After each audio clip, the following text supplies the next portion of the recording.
Bonjour à toutes et à tous. Donc avant toute chose, je veux poser un cadre très clair. Nous sommes ici dans le calme, dans la dignité et dans le respect. Je demande à toutes les personnes présentes de ne céder à aucune provocation, de ne tenir aucun propos injurieux et de ne commettre aucun débordement. Votre présence est une force. Votre calme est une force. Votre dignité est une force. Nous ne sommes pas ici pour créer du désordre. Nous sommes ici pour être visibles, pour témoigner, pour refuser que certaines audiences se déroulent dans le silence, l'isolement et l'indifférence. Aujourd'hui, je prends la parole à visage découvert. Beaucoup d'entre vous me connaissent sur les réseaux sur le nom d'Emma Gasmi. Aujourd'hui, je veux expliquer ce que ce nom signifie pour moi. Emma Gasmi n'est pas un nom choisi au hasard. Emma était une de mes salariées. Elle a été assassinée dans le cadre d'un féminicide le 17 février 2024 à l'aube de ses 25 ans. Emma avait une vie devant elle. Emma avait des projets. Emma avait une famille, des proches, des collègues, des personnes qui l'aimaient. Et Emma n'est plus là. Je n'oublierai jamais Emma. Je n'oublierai jamais son visage, son histoire, son absence.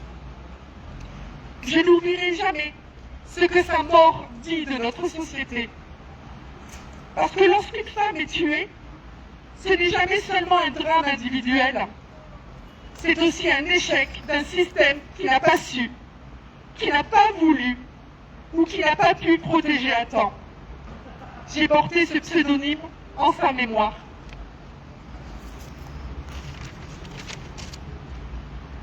Non pas pour m'approprier son histoire, non pas pour parler à sa place, mais pour ne jamais oublier.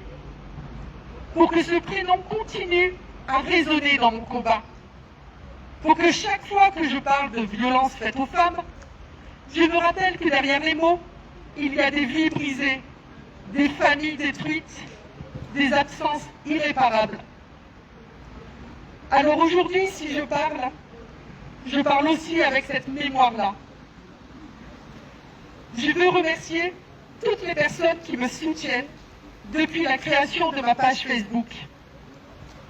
Celles et ceux qui ont lu, partagé, commenté, envoyé un message, tendu la main, relayé mes appels, proposé de l'aide, donné de leur temps, parfois sans même me connaître personnellement. Votre soutien m'a tenu debout. Quand on traverse des violences, des procédures, des classements, des silences, des renversements de situation, on finit par douter de tout. On doute de soi, on doute de sa parole, on doute de sa légitimité à continuer. Et puis il y a des messages, des présences, des mains tendues, des femmes et des hommes qui disent « moi aussi ». Des personnes qui disent « on te croit ». Des inconnus qui deviennent des soutiens. Et ça change tout. Je veux aussi remercier les personnes présentes ici aujourd'hui. Vous n'êtes pas seulement là pour moi, vous êtes là pour une cause plus grande que mon histoire personnelle. Vous êtes là pour toutes celles et ceux qui parlent et que l'on n'écoute pas. Pour toutes celles et ceux qui alertent et que l'on renvoie à leur prétendue fragilité. Pour toutes celles et ceux qui subissent les violences et qui finissent par être soupçonnés, surveillés, décrédibilisés et poursuivis.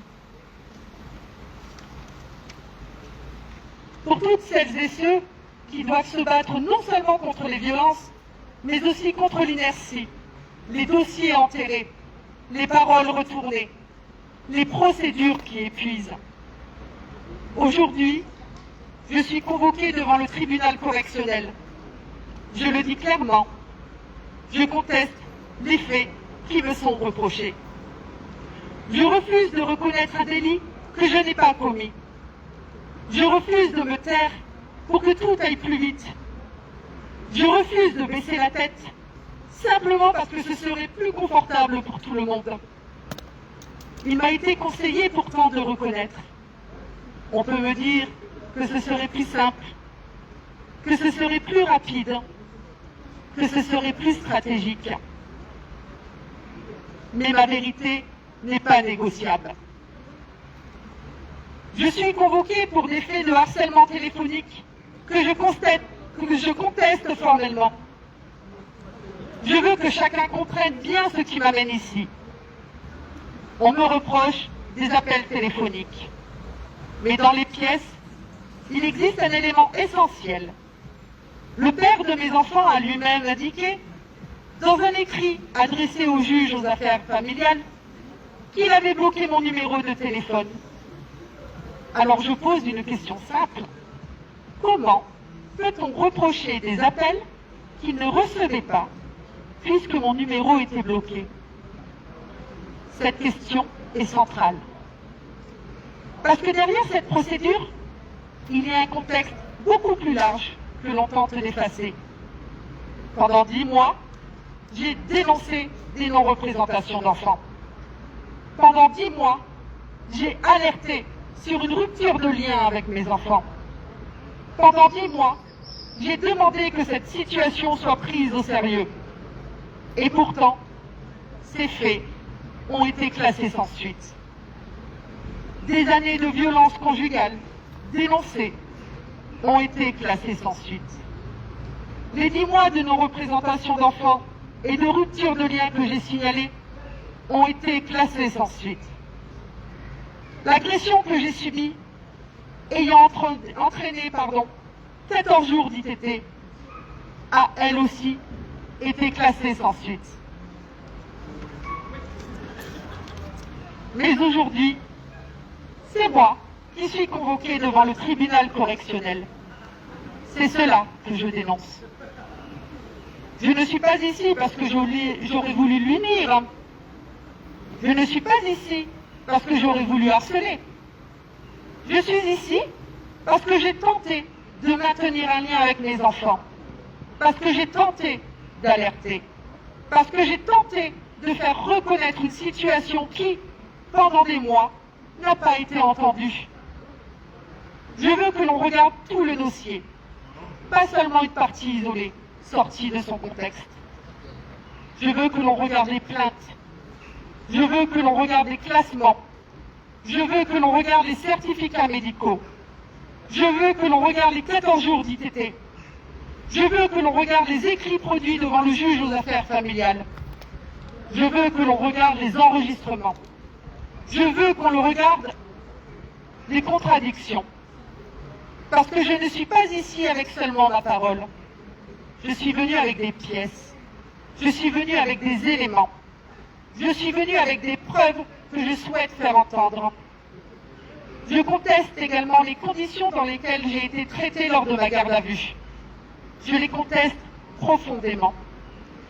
Je les conteste parce que je les ai vécues dans mon corps, dans ma grossesse, dans ma santé et dans ma dignité. Je les conteste parce que certains éléments figurant dans les procès-verbaux sont matériellement contredits par des enregistrements et par des pièces que je souhaite produire dans le cadre judiciaire. Je ne demande pas que l'on me croie sur parole. Je demande juste que l'on examine mes éléments. Je demande que l'on entende les contradictions. Je demande que l'on regarde la réalité en face. Je ne suis pas ici pour jouer un rôle. Je ne suis pas ici pour provoquer.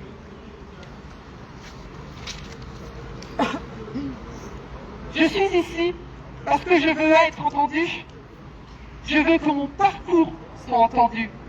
Je veux que les violences que j'ai dénoncées soient prises en compte. Je veux que les plaintes, les alertes, les démarches, les pièces, les éléments, les incohérences, les enregistrements, tout ce que j'ai tenté de faire valoir soit enfin regardée sérieusement. Je veux que l'on cesse d'inverser les rôles. Combien de femmes et d'hommes vivent cela? Combien de femmes et d'hommes alertent pendant des mois, parfois des années, sans être réellement protégés? Combien de mères et de pères se retrouvent à devoir prouver qu'ils ne mentent pas, qu'ils ne manipulent pas, qu'ils ne sont pas fous, qu'ils ne cherchent pas à nuire? Combien de victimes finissent par être traitées comme des problèmes à faire taire, plutôt comme des personnes à protéger? Je ne prétends pas parler à la place de tous, mais je sais que mon histoire résonne avec beaucoup d'autres. Je sais que trop de femmes et d'hommes connaissent cette mécanique. Ils parlent, on doute. Ils alertent, on temporise. Ils s'effondrent, on les juge instables. Ils se défendent, on les accuse d'être agressifs.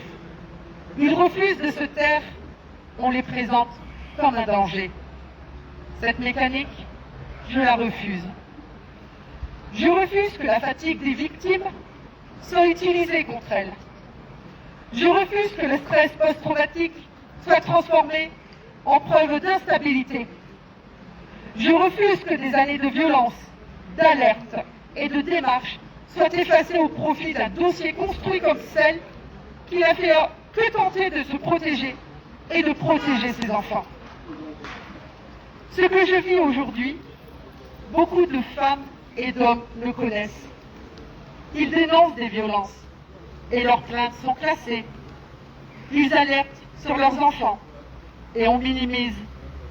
Ils subissent et on leur demande de se justifier. Ils tentent de se défendre et ils deviennent les accusés. Je refuse cette inversion des rôles. Je refuse que l'on fasse disparaître le contexte. Je refuse que l'on m'arrache mon histoire pour ne garder qu'une accusation isolée. Je refuse que l'on oublie les violences, les alertes, les classements, les enfants, les certificats médicaux, les preuves, les enregistrements, les contradictions. Aujourd'hui, je suis ici avec mes limites, avec mes blessures, avec mon histoire, mais aussi avec ma détermination. Je n'ai pas pu réunir les moyens financiers nécessaires pour préparer ma défense comme je l'aurais souhaité. Je me retrouve à l'approche de cette audience dans des conditions que je considère profondément illégales et difficiles. Mais même dans ces conditions, je ne renoncerai pas à ma parole. Je ne suis pas venu demander un traitement de faveur. Je suis venu demander une justice réelle. Une justice qui écoute avant de juger. Une justice qui regarde l'ensemble d'un parcours. Une justice qui ne réduit pas une victime à une ligne de procédure. Une justice qui ne transforme pas le silence des institutions en condamnation morale de celles qui osent parler. Je le dis ici avec force, je veux une défense fondée sur la vérité. Je ne veux pas une défense de renoncement. Je ne veux pas une défense qui consiste à admettre ce que je conteste. Je ne veux pas d'une défense qui me demande de disparaître derrière une stratégie qui ne me ressemble pas. Je veux que les éléments soient examinés. Je veux que ma parole soit entendue. Je veux que ce que j'ai vécu soit replacé dans son contexte. Et je veux le faire sans haine. Parce que ce combat n'est pas un combat de vengeance. Ce n'est pas un combat contre des individus présents ici. Ce n'est pas un combat pour humilier. Ce n'est pas un combat pour détruire. C'est un combat pour que la vérité puisse exister. C'est un combat pour que les victimes ne soient plus isolées. C'est un combat pour que les institutions se regardent en face. C'est un combat pour que l'on cesse de demander aux femmes et aux hommes de se taire au nom du confort général. Et si je parle aujourd'hui, ce n'est pas seulement parce que mon audience a lieu aujourd'hui. Je parle aussi parce que le contexte national nous oblige à ouvrir les yeux. Depuis l'affaire Liana, la France découvre, une fois encore, ce que beaucoup de victimes et de familles dénoncent depuis des années. Les plaintes qui n'avancent pas, les signalements qui se perdent, les procédures qui dorment, les urgences qui ne sont pas traitées comme des urgences, les victimes qui alertent et qui ne sont pas entendues à temps. Liana avait 11 ans. Et autour de son histoire, il y a aussi la mère de Rosa, qui se bat pour faire reconnaître que sa fille avait parlé, que les alertes avaient existé, que des démarches avaient été faites.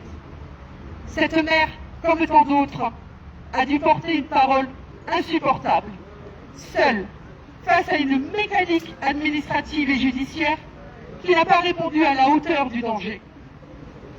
Et quand j'entends son témoignage, quand je vois ce qu'elle raconte, quand j'entends la manière dont elle décrit le mépris, l'attente, l'absence de réponse, la pression d'être seule face à un mur, je ne peux pas rester silencieuse. Parce que ce mécanisme, je le connais. Je ne compare pas les douleurs. Je ne m'approprie pas le drame de cette mère. Mais je dis que ce que cette affaire révèle au grand jour, beaucoup de femmes, beaucoup d'hommes, beaucoup de mères, beaucoup de pères, beaucoup de victimes le vivent depuis longtemps dans l'ombre. Des plaintes classées, des violences minimisées, des non-représentations d'enfants qui ne sont pas traités avec la gravité qu'elles méritent, des ruptures de liens avec les enfants qu'on laisse s'installer, des certificats médicaux qui ne suffisent pas, des alertes qui ne déclenchent rien, des victimes que l'on fatigue, que l'on épuise, que l'on renvoie à elles-mêmes.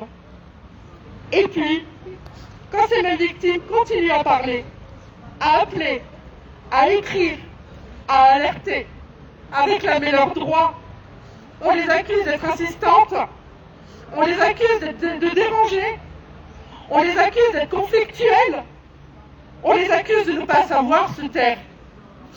Voilà le cœur du problème.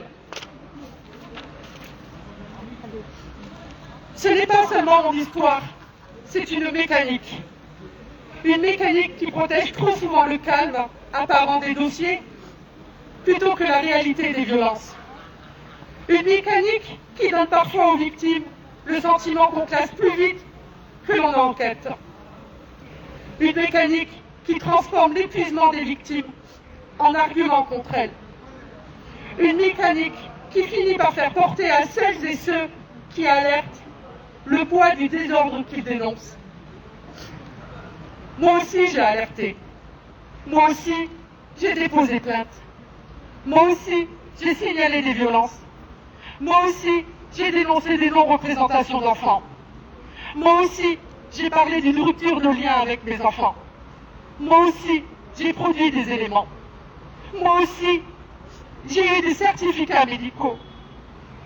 Moi aussi j'ai vécu le classement sans suite. Et aujourd'hui, c'est moi qui me retrouve devant le tribunal correctionnel. C'est cela que je dénonce. Alors oui, quand je vois le contexte actuel, quand je vois l'affaire Liana, quand je vois la mère de Rosa se battre, quand je vois les mots défaillance, retard, absence de suivi, procédure non priorisée, je comprends que mon histoire n'est pas isolée. Elle s'inscrit dans quelque chose de plus large. Et c'est précisément pour cela que je suis là. Je suis là pour dire que les classements sans suite ne sont pas des fins d'histoire pour les victimes. Je suis là pour dire que derrière chaque dossier classé, il peut y avoir une femme, un homme qui continue à vivre dans la peur. Je suis là pour dire que derrière chaque plainte non traitée, il peut y avoir un enfant qui n'est pas protégé. Je suis là pour dire que derrière chaque victime décrédibilisée, il y a parfois des années de violence que personne n'a voulu regarder. Il ne suffit plus de dire. après les drames, qu'il y a eu des dysfonctionnements. Il ne suffit plus de dire, après les morts, que les alertes auraient dû être mieux traitées. Il ne suffit plus de dire, après coup, que les institutions doivent s'améliorer. Il faut écouter avant. Il faut protéger avant. Il faut enquêter avant. Il faut prendre les victimes au sérieux avant que l'irréparable ne se produise. Aujourd'hui, je suis devant ce tribunal. Mais aujourd'hui, devant vous, je veux dire que cette audience ne concerne pas seulement un dossier correctionnel.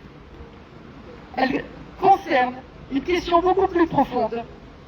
Que fait-on de la parole des victimes quand elle dérange?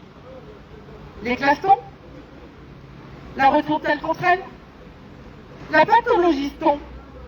La transforme-t-on en délit? Ou accepte-t-on enfin de l'entendre? Moi, je demande simplement que la vérité soit regardée. Je demande que les pièces soient examinées. Je demande que les contradictions soient entendues. Je demande que mon histoire ne soit pas réduite à une accusation isolée, coupée de tout le contexte de violence, de plaintes classées, d'enfants éloignés et d'alertes ignorées. Ce que je refuse, c'est cette justice inversée, où celles et ceux qui alertent finissent sur le banc des accusés, pendant que ceux qu'ils dénoncent disparaissent dans les classements.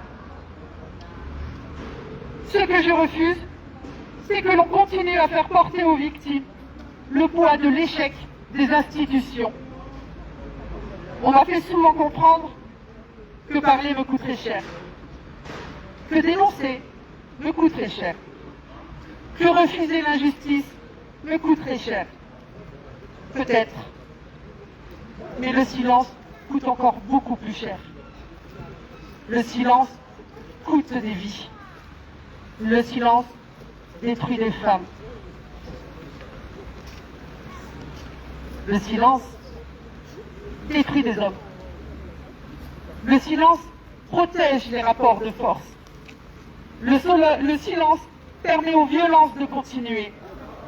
Le silence a trop souvent été demandé à celles et ceux qui auraient dû être protégés.